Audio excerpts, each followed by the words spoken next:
I got to ask this question. How can I upload Dropbox files into Google Drive? I'm going to show you how I would do it. First of all, in order to make this work, I think the best tactic is to have Dropbox connected to my computer. That is the easiest way that I have found to do it.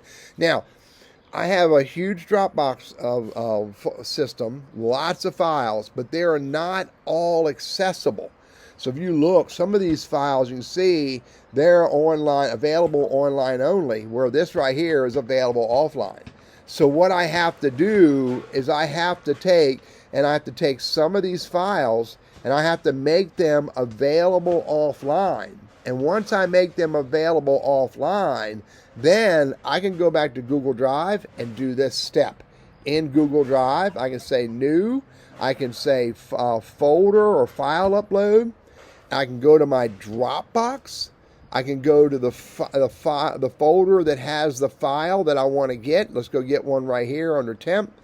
And I can click on that file. I can make sure it's available offline, and it's not. So I got to click make available offline. Give it a second, and then I can hit open. Now the same thing, and if I hit open, you'll see it's going to import Google Drive shared, no delete option. Somewhere in here I'll see that file. It's complete.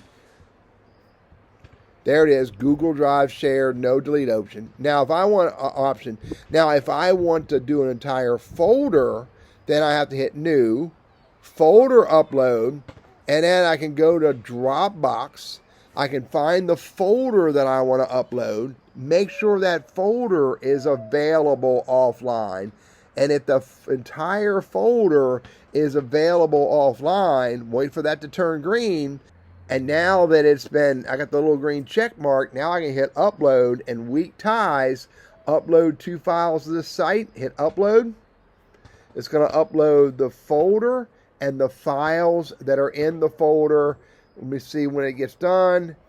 Now